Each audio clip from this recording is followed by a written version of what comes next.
오늘 말씀은 다시 블레셋 땅으로 라는 제목으로 말씀을 나누고자 합니다. 오늘 우리가 함께 볼 본문은 다윗의 삶에 나타난 매우 중요한 전환점을 보여줍니다. 다윗은 성경에서 하나님의 마음에 합한 자로 알려져 있죠. 그는 하나님의 부르심을 받았고 이스라엘 왕으로 기름 부음을 받았으며 많은 전쟁에서 승리함으로써 하나님의 영광을 드러낸 인물이었습니다.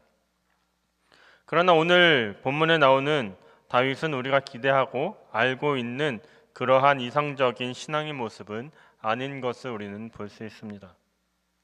그는 하나님을 바라보지 않았고 인간적인 두려움에 사로잡혀 이방인의 땅인 블레셋으로 피신하는 결정을 내리는 모습을 오늘 본문에서 볼 수 있죠.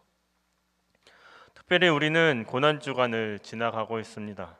예수님께서 십자가를 향해 묵묵히 걸어가신 그 길을 우리가 함께 기억하는 시간입니다.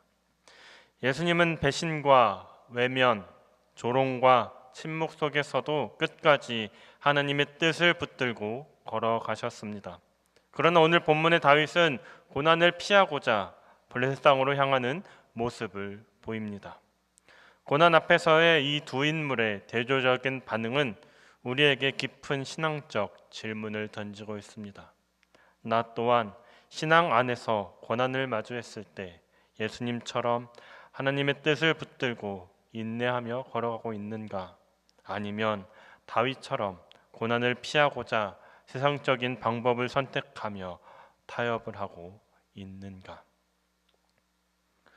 우리는 왜 성경이 이러한 다윗의 연약한 모습을 감추지 않고 드러내는지 깊이 생각해 보아야 합니다. 그것은 바로 신앙은 이상적인 선언이나 외적인 이미지가 아니라 실제 삶 속에서 드러내는 하나님과의 관계이기 때문입니다. 성경은 완벽한 사람들의 이야기로 가득 차 있는 책이 아니라 연약하지만 다시 하나님을 붙들었던 사람들의 이야기로 가득 차 있는 책이죠. 그리고 그 이야기 속에서 오늘을 살아가는 우리의 자신의 모습이 고스란히 투영되고 있습니다. 다윗은 오랜 기간 동안 사울에게 쫓기는 삶을 살아왔습니다. 수없이 죽을 고비도 넘겼고 두 번이나 사울을 죽일 수 있는 기회가 있음에도 불구하고 하나님의 기름 부음 받은 자를 치지 않겠다라는 신앙의 고백으로 물러섰죠. 그럼에도 불구하고 상황은 나아지지 않았고 도리어 그의 삶은 더욱더 위태로워졌습니다. 바로 그때 다윗은 하나님께 묻지 않고 스스로 생각하여 블레셋 땅으로 피신하기로 결정합니다. 1절을 다시 읽어보면 이렇게 기록되어 있습니다. 다윗이 그 마음에 생각하기를 내가 후일에는 사울의 손에 붙잡히리니 블레셋 사람들의 땅으로 피하여 들어가는 것이 좋으리로다.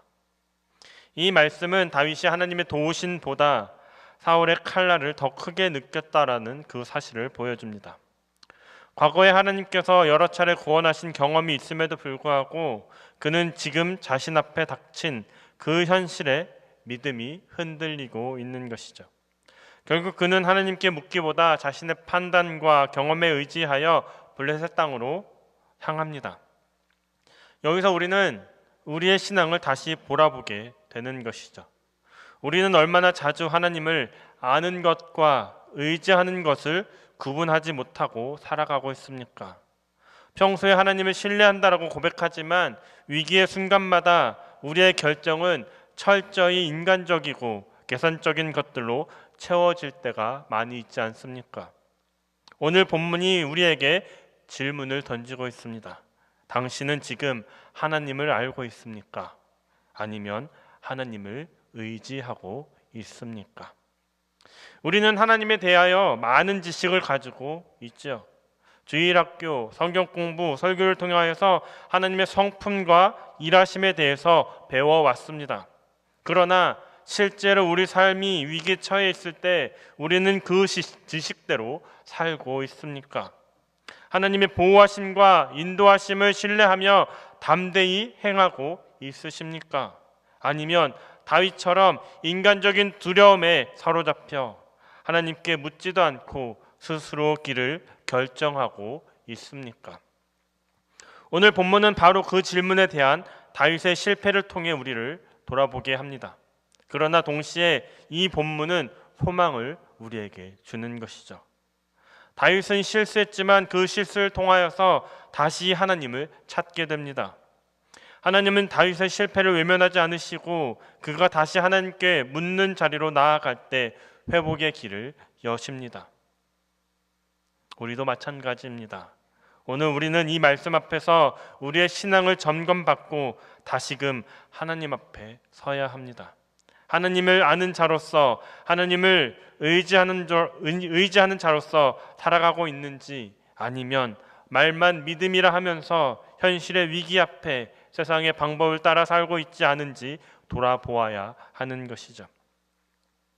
오늘 이 시간 다윗의 이야기를 통하여서 우리가 하나님 앞에서 어떠한 태도로 살아가고 있는지 정직하게 들여다보는 시간이 되기를 원합니다.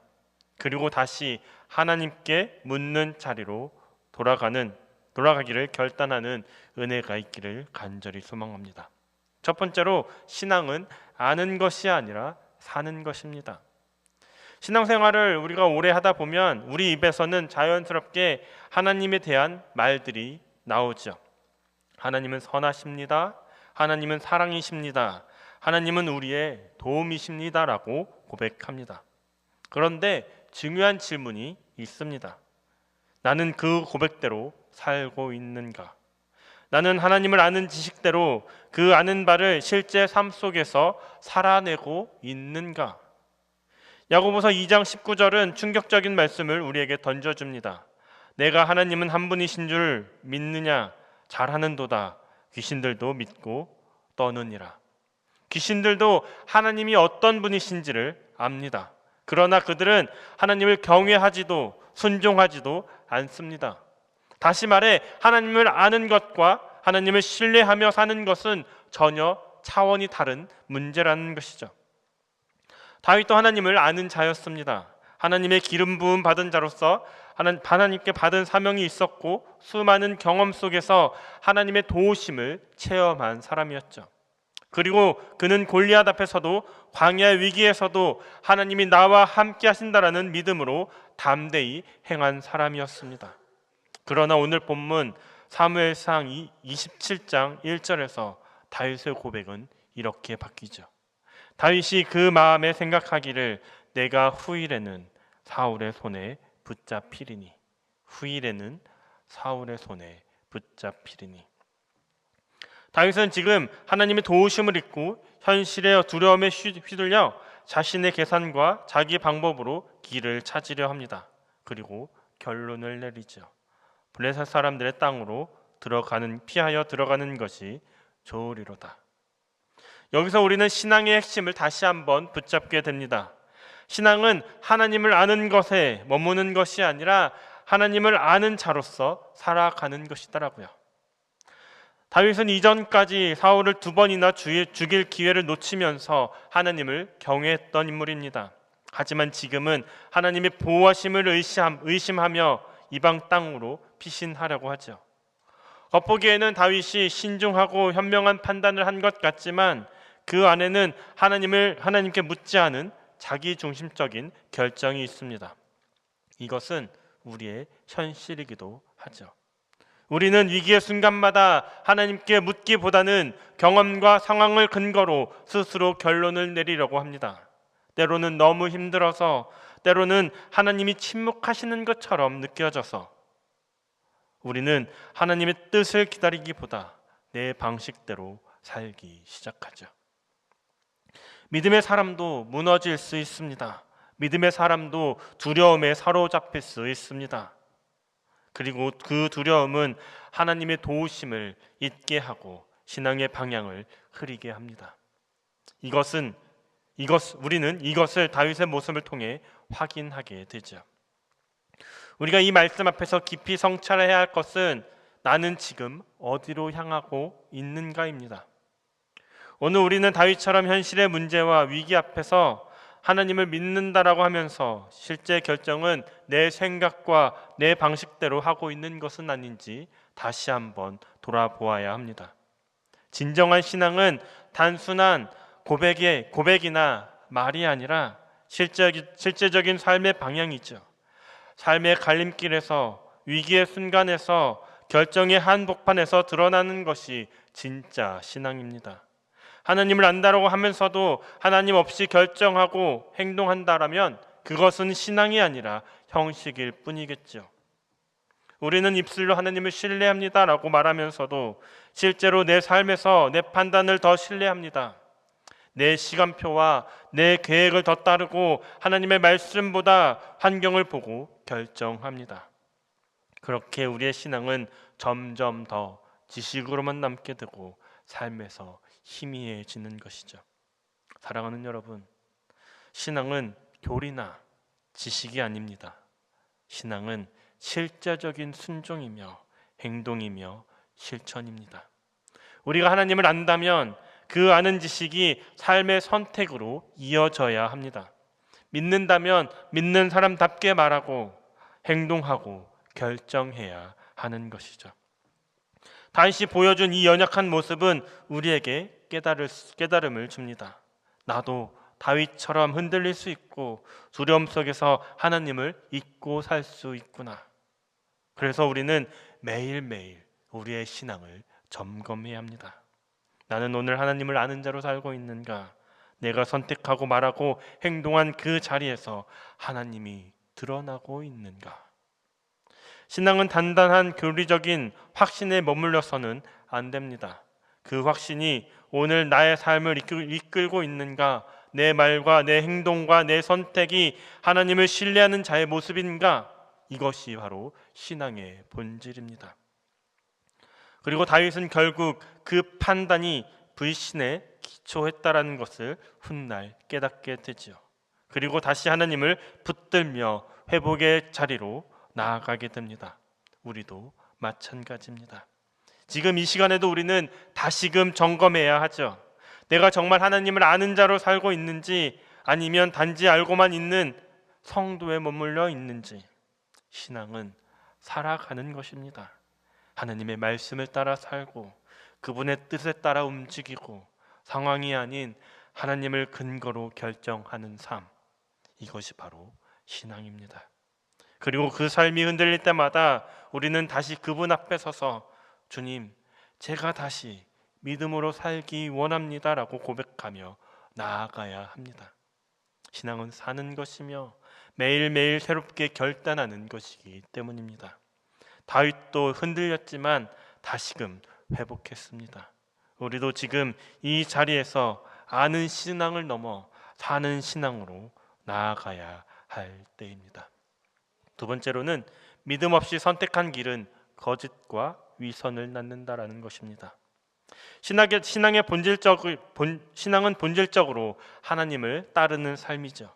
그러나 하나님께 묻지도 않고 믿음이 없이 내리는 결정은 처음에는 지혜롭게 보일 수 있지만 시간이 지나면 지날수록 우리를 점점 하나님의 뜻에서 멀어지게 하고 결국 거짓과 위선이라는 열매를 맺게 됩니다.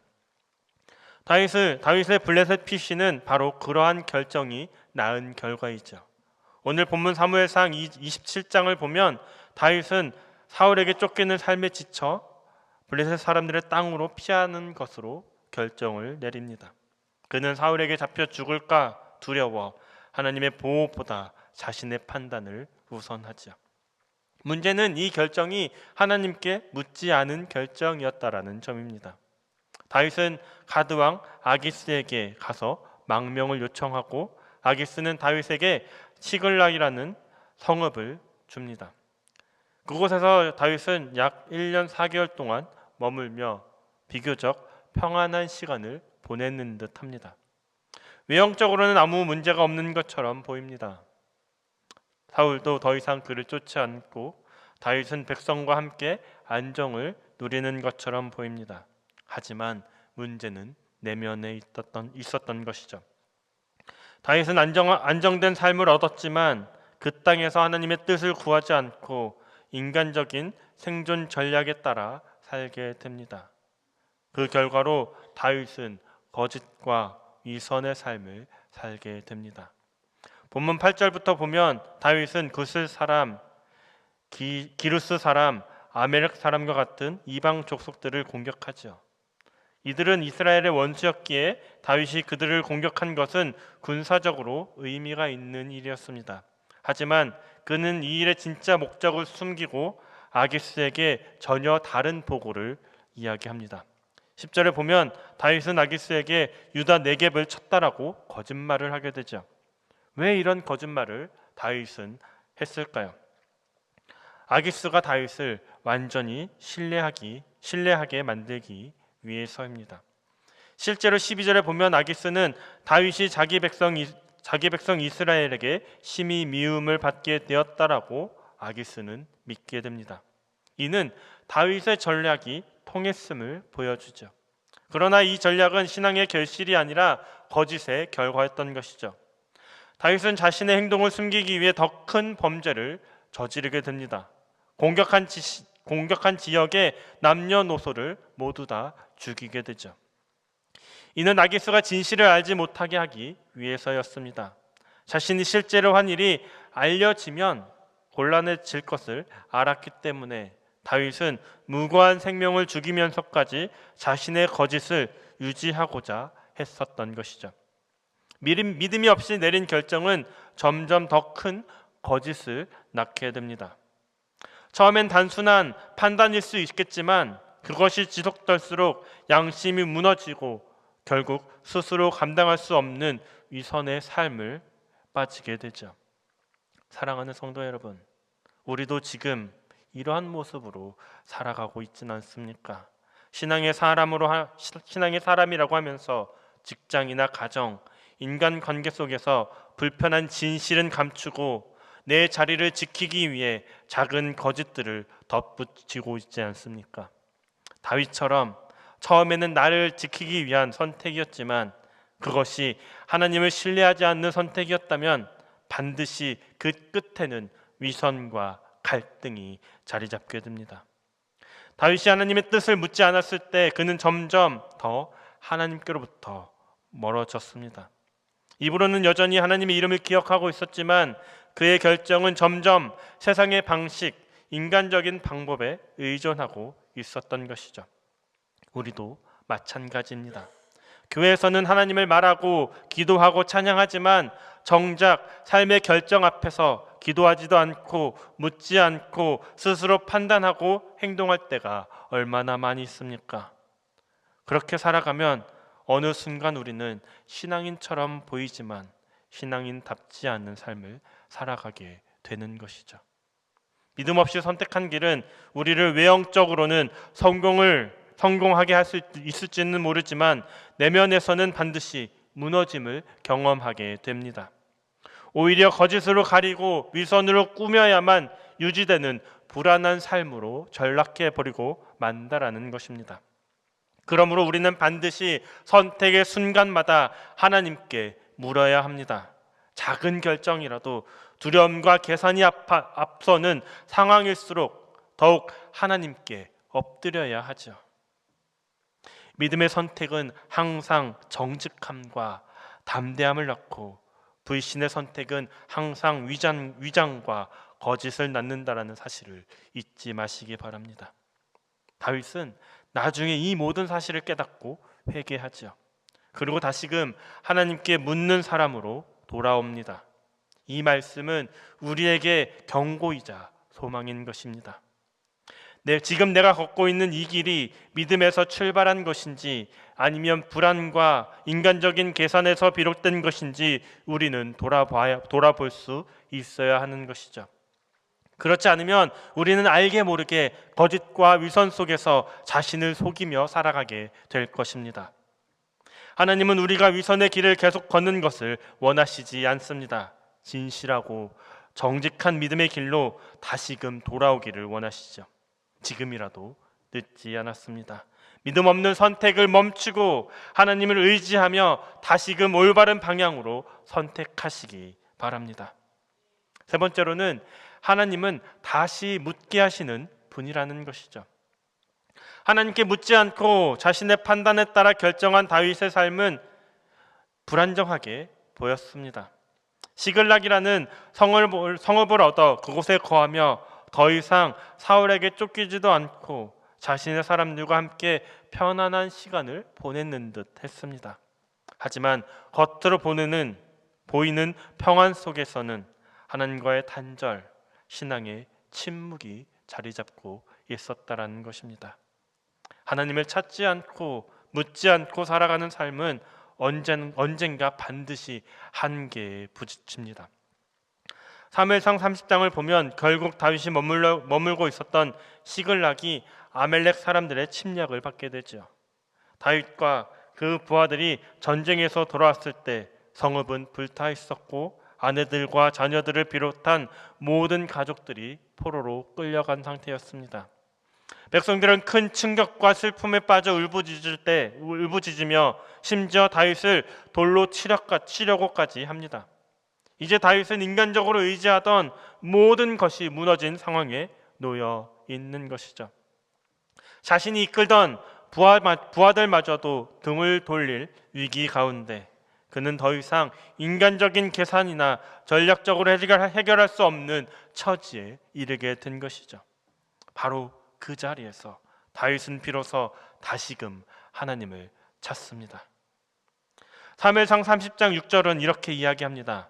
다윗이 크게 다급하였으나 그의 하나님 여호와를 힘입고 용기를 얻었더라.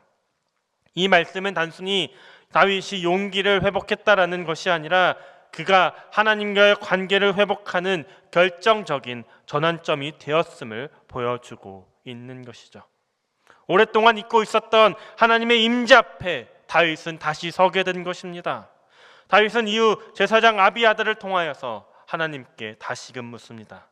내가 이 군대를 추격하면 다시 따라잡겠나이까? 그동안 묻지 않던 다윗이 다시금 하나님의 뜻을 구한 것이죠. 하나님은 이에 응답하시며 쫓아가라, 반드시 따라잡고 반드시 도로 찾으리라라고 말씀하시죠. 하나님은 다윗의 묻는 기도에 응답하셨습니다. 그뿐 아니라 그로 하여금 잃었던 모든 것을 회복하게 하셨습니다. 다윗은 아멜렉을 쳐서 빼앗겼던 가족과 재산들을 모두 되찾게 되죠. 하나님은 묻는 자에게 응답하시는 분이십니다. 하나님은 기다리고 계셨던 것이죠. 다윗이 다시 주님 앞에 무릎 꿇고 묻는 그 순간을 말이죠. 사랑하는 여러분, 우리는 다윗처럼 때로는 하나님께 묻지 않고 살아갑니다. 나의 판단과 경험, 현실적인 상황에만 기대어 삶의 방향을 결정하죠. 그러나 그렇게 쌓아올린 평안과 안정을 하나님 없이 쌓은 것이라면 그것은 영적으로 매우 위험한 기반에 서 있는 것입니다.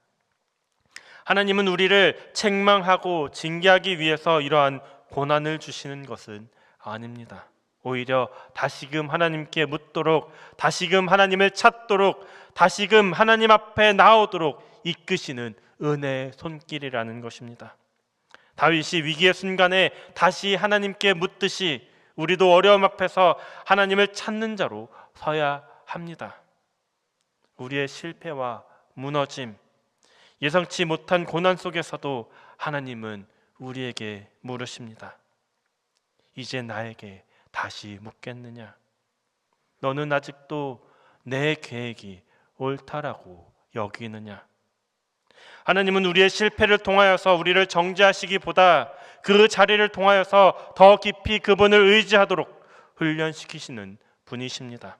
그러므로 사랑하는 여러분, 지금 바로 묻지 않았던 우리의 삶을 멈추고 하나님 앞에 다시 무릎을 꿇을 시간이죠.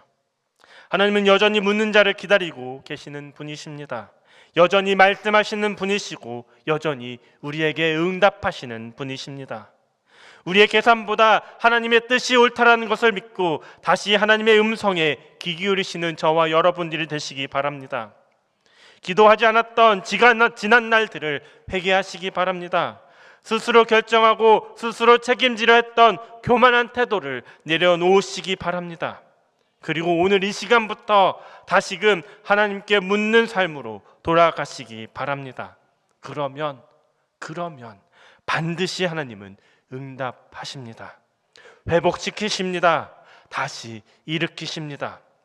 다윗에게 그러하셨던 것처럼 하나님은 오늘도 우리를 포기하지 않으시고 다시 묻는 자리로 초청하십니다. 사랑하는 성도 여러분, 다윗의 이야기를 통하여서 우리는 신앙이란 단순히 하나님을 아는 것이 아니라 그분을 신뢰하며 살아가는 삶임을 다시금 회복합니다. 신앙은 좋은 환경 속에서 드러나는 것이 아니라 위기 속에서도 하나님을 바라보는 태도에서 진짜로 증명됩니다. 우리가 믿는다라고 고백한 그 하나님을 삶의 선택 앞에서 정말로 의지하고 있는지 돌아봐야 할 때입니다. 우리 가운데 날마다 하나님 앞에 물으며 하나님 앞에 나아갈 수 있는 저와 여러분들이 되기를 소망합니다. 우리는 지금 고난주간을 지나고 있습니다. 이 고난주간은 단지 교회력 속의 한 주간이 아니라 주님께서 우리를 위하여 묵묵히 고난의 길을 걸어가신 그 사랑을 깊이 새기며 우리의 믿음을 다시 세우는 은혜의 시간입니다. 주님의 십자가 앞에서 우리는 스스로에게 이렇게 물어봐야 합니다. 나는 지금 누구를 바라보며 누구를 따라가고 있는가? 주님이 묻지 않고 순종하셨듯이 우리도 다시 하나님께 묻고 그 뜻에 따르기를 결단해야 할 때이죠. 고난주간은 우리로 하여금 다시금 믿음의 자리로 돌아가게 하는 은총의 여정입니다. 다시금 하나님께 묻고 다시 하나님께 서는 그 첫걸음을 내딛는 시간입니다. 이 고난주간을 지나서 다윗처럼 우리의 무너진 마음과 삶이 다시금 하나님을 향해 세워지기를 간절히 소망합니다. 말씀을 맺도록 하겠습니다. 하나님은 우리의 실패에도 불구하고 다시금 일으키시는 분이십니다. 우리의 선택이 잘못되었더라도 우리가 다시금 하나님을 바라본다면 그리고 묻는다면 하나님은 회복의 길로 인도하실 것입니다. 그러니 오늘 이 고난주간의 시간 속에서 우리의 신앙을 다시금 점검해 보기를 원합니다. 나의 선택은 하나님께 묻는 믿음에서 시작되었는가? 아니면 내 경험과 감정과 두려움에서 시작이 되었는가? 하나님을 안다고 하면서 나는 지금 하나님을 의지하고 있는가? 이 질문 앞에서 정직하게 서는 우리가 되기를 소망합니다. 그리고 주님의 고난을 묵상하는 이 주간 속에서 다시금 하나님께 묻는 신앙, 다시금 하나님 앞에 서는 믿음으로 깊이 돌아가는 결단의 시간이 되기를 간절히 소망합니다.